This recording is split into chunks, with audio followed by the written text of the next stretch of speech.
उठो जागो, तब तक नहीं रुको जब तक कि लक्ष्य की प्राप्ति न हो जाए। इस उद्घोषक योद्धा संत का जन्म 12 जनवरी 1863 ईस्वी में पश्चिम बंगाल के कलकत्ता में हुआ।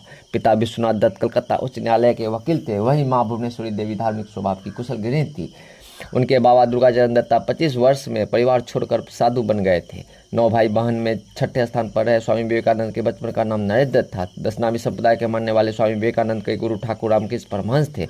रामकृष्ण परमहंस दक्षिणेश्वरी काली मंदिर के प्रसिद्ध पुजारी थे। स्वामी जी की पहली भेंट 1861 ईस्वी में उनसे हुई थी।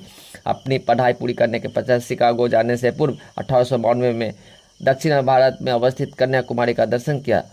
कन्याकुमारी एक प्रसिद्ध स्थल है जहाँ स्वामी विवेकानंद ने 1892 में शिकागो जाने से पूर्व तपस्या किया था। 25 वर्ष की अवस्था में 11 सितंबर 1893 में अमेरिका के शिकागो के विश्व धार्मिक सम्मेलन में उन्होंने भारत और हिंदुत्व का परिचय दिया था।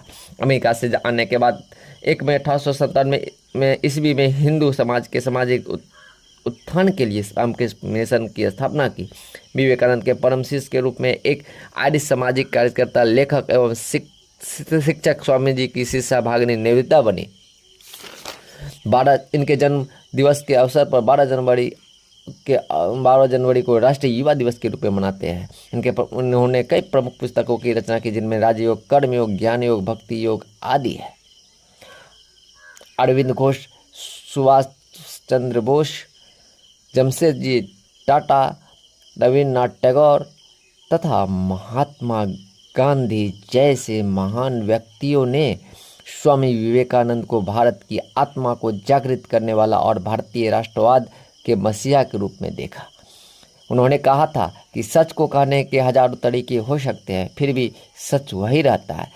सभी धर्म, जाति की समानता और ईश्वर की एकता पर जोर देने वाले दर्शन शास्त्री का अंतिम सांस 4 जुलाई 1902 ईस्वी को अपने ध्यानचर्या को करते हुए प्रातः 2, 3, 4 घंटे ध्यान के पश्चात 39 वर्ष की अवस्था में अपने ब्रह्मांड को भेद कर महासमाधि ले ली।